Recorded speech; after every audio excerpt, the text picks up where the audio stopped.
सहनाववतु सहनौ भुनक्तु सह वीर्यं करवावहै तेजस्विनावधीतमस्तु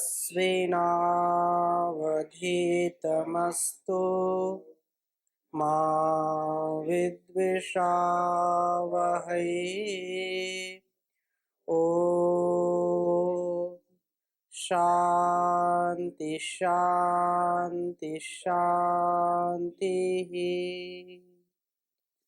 वैदिक जीवन पद्धति की इस कक्षा में आप सबका हार्दिक स्वागत है, अभिनंदन है। गुरु मंत्र गायत्री का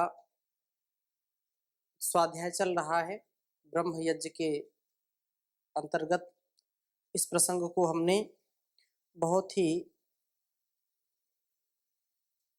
श्रद्धा और भक्ति के साथ समझने का प्रयास किया है और निश्चित रूप से यह गुरु मंत्र गायत्री जो सारे मंत्रों में श्रेष्ठ कहा गया है, जो मनुष्य जीवन के लिए, उसकी दिव्यता के लिए, भव्यता के लिए, इस संपूर्ण चर अचर जगत का जो पालन करता है, जो रक्षा करने वाला है, उस परम पिता परमेश्वर से यह प्रार्थना की गई है, यह अर्चना की गई है कि वह हमको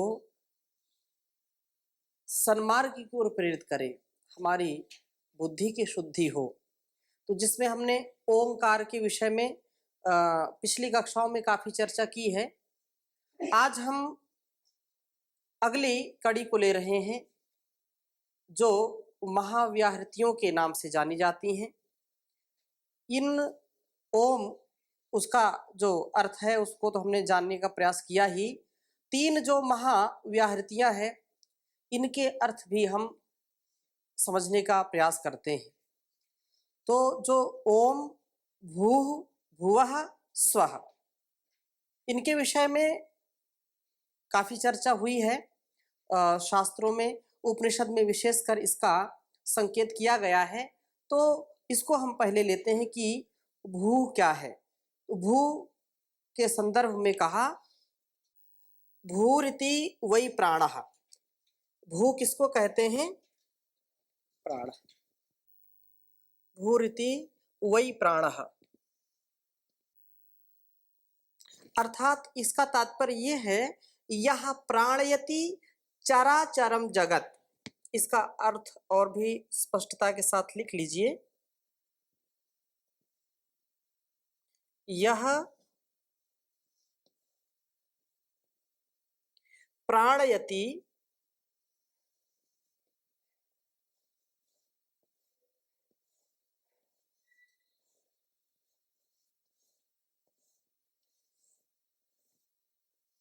यह प्राणयति चराचरम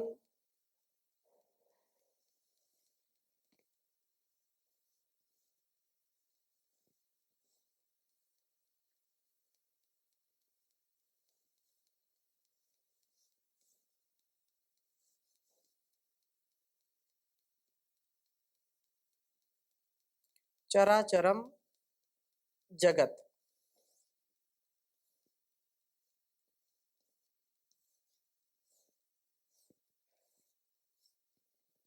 चराचरम जगत स भूः स्वयंभू ईश्वरः। स भूः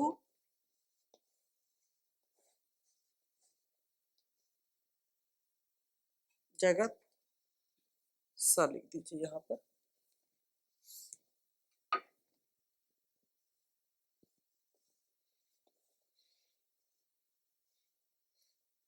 स भूः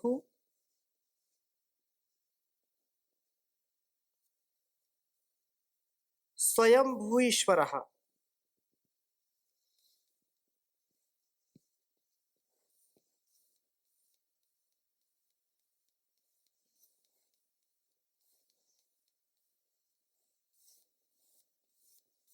स्वयंभू ईश्वर स्वयंभूर ईश्वर।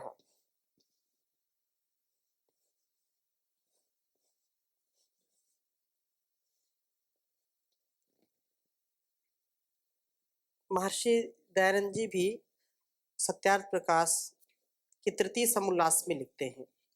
तो जो भू सबसे पहला अर्थ है उसके विषय में यहाँ पर कहा है, एक बार उच्चारण करेंगे।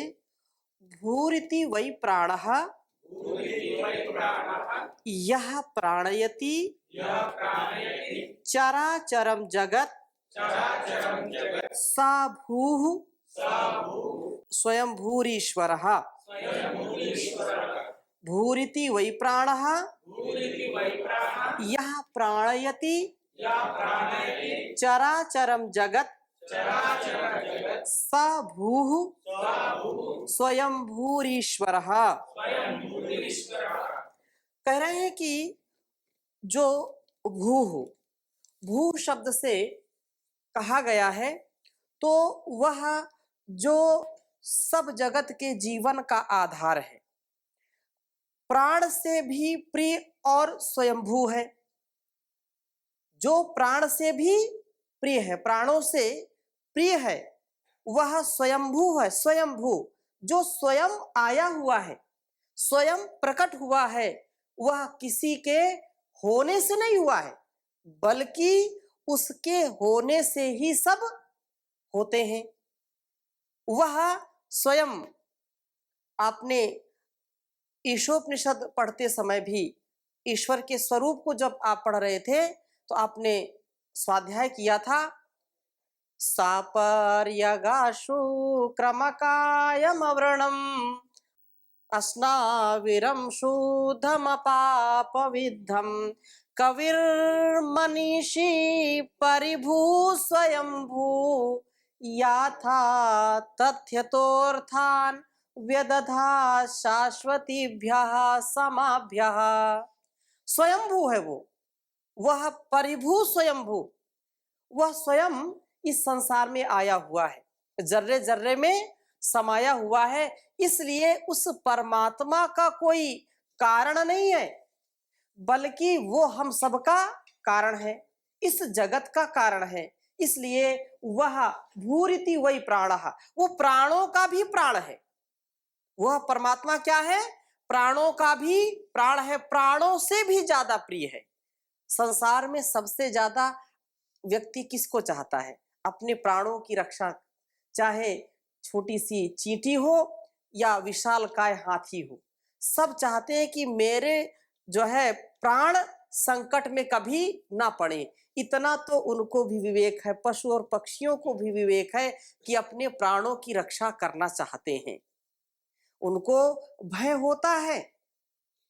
लेकिन परमात्मा सबका रक्षक है, वह प्राणयति, सब में प्राण प्रदान करता, सबको प्राण देता है, सबको जीवन देता है। चर अचर जगत को वो बनाने वाला है, वो सबका मूल है, इसलिए उसको प्राणों का भी प्राण कहा है। अच्छा, यदि माता पिता ना हो तो संतान उत्पन्न हो सकती है क्या? नहीं हो सकती है। जीवित माता पिता से ही संतान उत्पन्न होती है, मृत माता पिता से कभी संतान उत्पन्न होती है क्या? तो जिसके अंदर प्राण है वही प्राणवान को पैदा कर सकता है। इसलिए परमात्मा सब प्राणों का, संसार में जितने भी प्राणी हैं उन प्राणियों का प्राण कौन है? परमपिता परमेश्वर है, वो प्राणेश्वर है। इसलिए वह सबकी रक्षा करने वाला है, वो प्राणों से भी प्रिय है, सबके जीवन का आधार है, इस संसार का और हमारे संस्कार का वह नियंता है, वो नियंत्रण करने वाला है। हमारे स्वभाव में, हमारे संस्कार में दिव्यता का आधार करने वाला है। अतः उस परमात्मा को भूः यहां पर कहा है। ओम भूः, भू नाम से उसको कहते हैं। और वो स्वयं भू, स्वयं हुआ है, वो स्वयं प्रकट हुआ है, वो स्वयं अपनी सत्ता अपने आप वो जमाने वाला है। वो किसी का जो है आधिपत्य अपने ऊपर नहीं चलने देता, अर्थात वो स्वयं सबका अधिपति है, वो स्वयं सबका दाता है, निर्माता है, सबका पालन करता है, स्वयंभू है। उस प्राण का वाचक होके भू परमेश्वर का नाम है। यह भू जो परमेश्वर का विशेष नाम कहा है। और जो अगला आया हुआ क्या है, भू भुवः। भुवः के संदर्भ में भी लिख लीजिए आप, भुवः। अगली जो व्याहृति है भुवः, भू और भुवः। तो कहा यहां पर भुवरित्यापानः,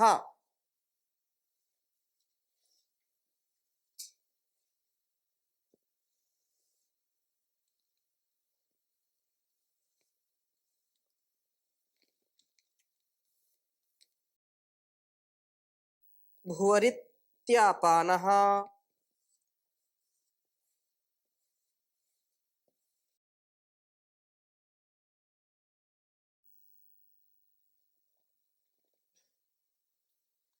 कह रहे हैं कि यह सर्वम दुखम अपानयति स्वापानः। यह सर्वम दुखम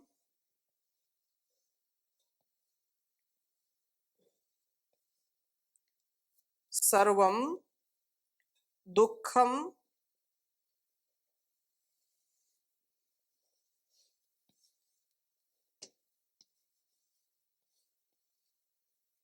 दुखम अपानयति।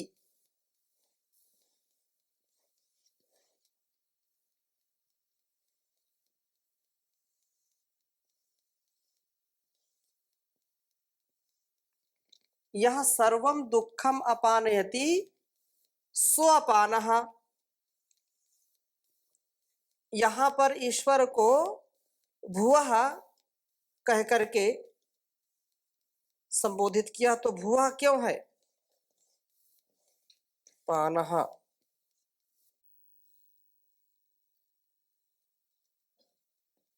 पानः, वो भुवः उच्चारण करेंगे, भुवरित्यापानः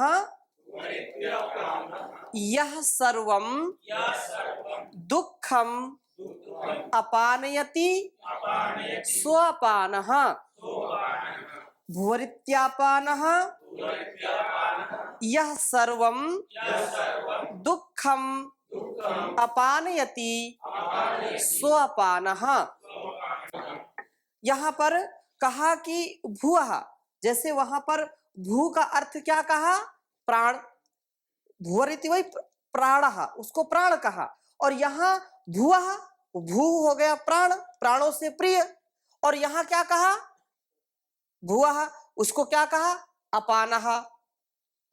और दुखम अपानयति कहने का आशय यह है कि जो सब दुखों से रहित है, जिसके संग से जीव सब दुखों से छूट जाते हैं, इसलिए उस परमेश्वर का नाम भुवः है, जिससे सभी प्राणी दुखों से छूट जाते हैं।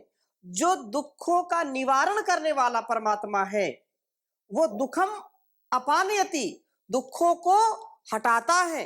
वह दुख रहित स्वयं है। दुख को कौन दूर कर सकता है, जो स्वयं दुख रहित हो, स्वयं पाप से रहित हो, वही दूसरों के पाप को दूर कर सकता है। जो स्वयं दुख से पीड़ित है, वो दूसरों के दुख को कैसे मिटा सकता है, अर्थात वह उसके दुखों को दूर करने में सक्षम कभी भी नहीं हो सकता है।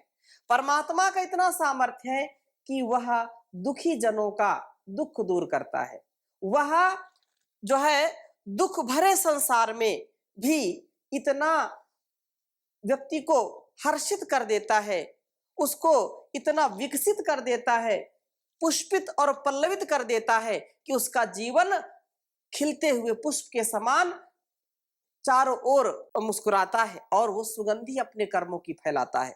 इसलिए परमात्मा को भुवः कहा गया कि वह जिसके संग से अर्थात ईश्वर के संग से दुखों की निवृत्ति होती है और सुखों में प्रवृत्ति हो जाती है। अर्थात जो सच्चा सुख है, ऐन्द्रिक सुख नहीं, इंद्रियों का सुख तो मिलेगा, लेकिन जो ऐन्द्रिक सुख है उसमें भी व्यक्ति जब ज्ञान पूर्वक कर्म करता है तो दुख भी आए तो भी उनको सहन करता है। दुख कितने भी आए वो सब जानता है। वो एक जब ईश्वर की हमको शरणागति मिल जाती है, जो चाहे वह दुख दे चाहे सुख दे, जब ज्ञान का स्तर उच्च होता है तो दुख और सुख में कोई विशेष अंतर नहीं होता। समत्वम योग उच्चते हो जाता है, अर्थात समता पूर्वक जीवन जीने की कला सीख जाता है। वह परमात्मा को अनकंडीशनल सरेंडर, बिना किसी शर्त के पूर्ण रूप से समर्पित हो जाता है ऐसा भक्त। और ऐसा भक्त जब ईश्वर के संग में आता है, ईश्वर से संग जोड़ मानव ईश्वर से संग, विषयों से नाता तोड़ मानव विषयों से नाता मोड़, उनसे मुख मोड़। ऐसे जीवन जी करके व्यक्ति श्रेष्ठतम जीवन को पाता है, श्रेष्ठतम संतानों को पाता है, श्रेष्ठतम इष्ट मित्रों को पाता है, श्रेष्ठतम इस संसार में सब कुछ उसको मिलता है, जो सबसे कहते हैं कि प्योर, मतलब बिल्कुल पवित्र। लेकिन जब अपने अंदर कमी है तो हम दूसरों को भी शक और संशय की दृष्टि से देखते हैं। तो जब संशय की दृष्टि से देखेंगे तो कैसे जीवन जी सकते हैं? ठीक नहीं हो सकता है। इसलिए ईश्वर का संग, ईश्वर के प्रति पूर्ण मनसा वाचा कर्मणा समर्पण होना चाहिए। और फिर वैसी जो हमारी मति हो, वैसी भक्ति हो और वैसी हमारी कृति हो। ऐसी जब स्थिति होगी तो हमारी प्रकृति भी अच्छी होगी, हमारी संस्कृति भी अच्छी होगी। सारे जहां के मालिक तेरा ही आसरा है, राजी है हम उसी में जिसमें तेरी रजा है। सारे जहां के मालिक और रो कर कटे या हंस कर कटती है जिंदगानी, तू गम दे या खुशी दे सब तेरी मेहरबानी। तेरी खुशी समझ कर सब गम भुला दिया है, राजी है हम उसी में जिसमें तेरी रजा है। हम क्या बताएं तुझको, सब कुछ तुझे खबर है, हर हाल में हमारी तेरी तरफ नजर है। दुनिया में हमको भेजा जो तेरा शुक्रिया है, राजी है हम उसी में जिसमें तेरी रजा है, जिसमें तेरी रजा है। तो जो परमात्मा की रजा में रजा मंद है उसको हरदम आनंद ही आनंद है। तो आनंद यदि भोगना है, आनंद यदि पाना है तो उस करुणा कंद, उस परमात्मा के साथ अपने को जोड़ना होगा। यही बात यहाँ पर कही, भुआ इत्यापानः, जो हमारे दुखों को जो है हर लेता है, उसको क्षीण कर देता है, सारे दुखों से जो स्वयं रहित है और हमारे दुखों को भी वह हमसे छुटाता है, हमारे जीवन में सुखों का आधान करता है। इसलिए उस परमात्मा को भुआ कहते हैं। और आगे की जो व्याहृति है वो क्या है? स्वः। स्वः का तात्पर्य क्या है इसको भी लिख लीजिए। स्वः में लिखिए स्वरिति व्यानः,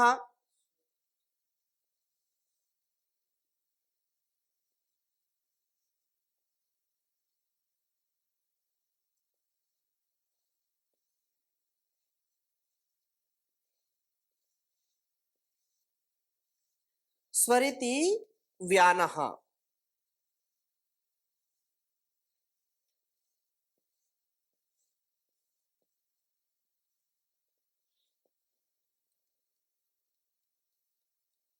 अर्थात इसका अर्थ ये हुआ, यो विविधम जगत, यो विविधम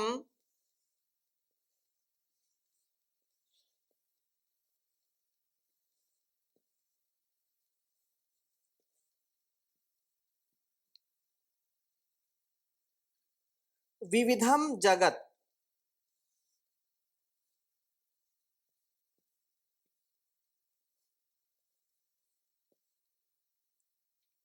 व्यानयति व्याप्नोति,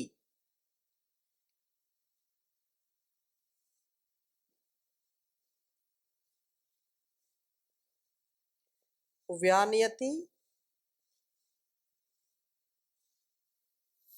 व्याप्नोति,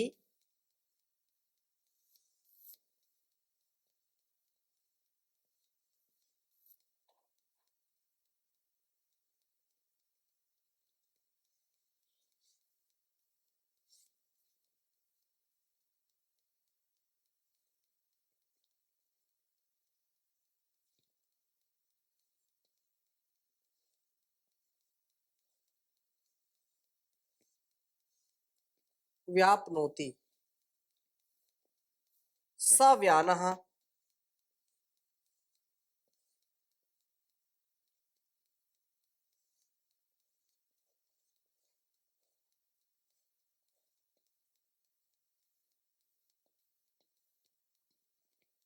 उच्चारण करेंगे। स्वरिति व्यानः यो विविधम जगत व्यानयति व्याप्नोति सव्यानः। स्वरिति व्यानः यो विविधम जगत व्यानयति व्याप्नोति सव्यानः। उस परमात्मा को यहाँ पर कहा कि वह व्यान है। भू भुवः स्वः, प्राण, और दूसरा क्या कहा, अपान, और तीसरा व्यान। तो वह व्यान रूप में है जो नानाविध जगत में व्यापक होकर सब का धारण करता है। हर वस्तु में, हर व्यक्ति में, हर जगह, हर स्थान में जो विद्यमान है, हर वस्तु व्यक्ति स्थान में जो सदा सर्वदा सर्वत्र विद्यमान है, वो महान जगदीश्वर व्यान नाम से जाना जाता है। उसको व्यान कहते हैं। व्यान जो नानाविध जगत में व्यापक है और सबका धारण कर रहा है, इसलिए उस परमेश्वर का नाम जो है व्यान है। और यहाँ पर जो स्वः है, तीनों का यहाँ पर वर्णन किया गया है। स्वः इति व्यानः, भू भुवः स्वः। स्वः का अर्थ क्या बताया, इति व्यानः, वो व्यान है। और इसका बहुत ही सुंदर वर्णन उपनिषद में आया है। तैत्तिरीय आरण्यक जो है संदर्भ में हम इसकी चर्चा करेंगे। तो कुल मिलाकर के ये जो भू भुवः स्वः, प्राण, अपान और व्यान, ये परमात्मा के नाम इसीलिए रखे हैं ताकि हम उनको समझ सकें कि भूरिति वै प्राणः या प्राणयति चराचरम जगत स्वयंभू ईश्वरः भूरित्यापानः यः सर्वं दुःखम अपानयति स्वापानः स्वरिति व्यानः यो विविधम जगत व्यानयति व्याप्नोति स व्यानः। संपूर्ण धरा में जो हम जितना व्यवहार कर पाते हैं, वहां हो, यहाँ हो या वहां हो, जहां जहां भी हमारा ध्यान जाता है, यहाँ वहां जहां तहां उस ईश्वर की ही सत्ता है, उसकी ही व्यवस्था है और कोई कर नहीं सकता। लोग कहने लगते हैं कि यदि ईश्वर है तो आप बताओ कहाँ है, दिखाओ, उसका प्रमाण दो। और आप यदि प्रश्न करोगे ईश्वर नहीं है इसका आप प्रमाण दो। मेरा आशा समझ गए। लोग जो कहते हैं कि ईश्वर है, इसका आप प्रमाण दीजिए।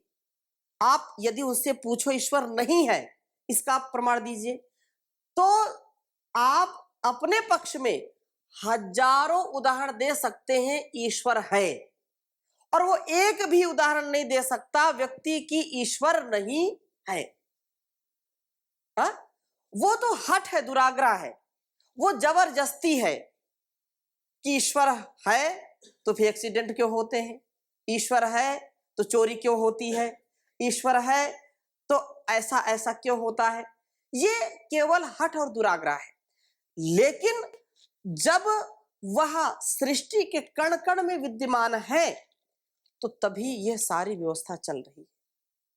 यदि ना हो तो आप कहीं भी, आप इतने किसी भी कक्ष में आप बिजली दौड़ा दीजिए और सारे चीजों को यदि आपने बटन बंद कर दी है तो वो चल नहीं सकते बिना चलाए। केवल पंखा या जो है फ्रिज, कूलर, जो भी बल्ब, रॉड, जो भी इलेक्ट्रिक सामान है आपने बनाया, मतलब वैज्ञानिकों ने बनाया, आपने लगाया अपने घर में, और बिजली जब आएगी, विद्युत प्रवाहित होगी, चलेगा। लेकिन जब आपने एक बार चला दिया, बिजली चली गई, यदि उसमें हीट ज्यादा हो गई तो वो खराब भी हो जाएगा, उसको दोबारा चला नहीं सकते, अपने आप वो चल नहीं सकती हैं। इसी प्रकार से जो भी व्यवस्था है वो बिना व्यवस्थापक के व्यवस्था चलती नहीं है। व्यवस्था व्यवस्थापक के हिसाब से चलती है। उस व्यवस्था में, उसकी सत्ता में, व्यवस्था में कोई कमी नहीं है। इसलिए वो सबका दाता है, सबका निर्माता है, सबका पालन करता, हरता धरता करता है। उस परमात्मा की हम सदा स्तुति करें, उसकी प्रार्थना उपासना करें। आज की कक्षा में यहीं तक, शेष चर्चा अगली कक्षा में करेंगे। ओम शांति शांति शांति।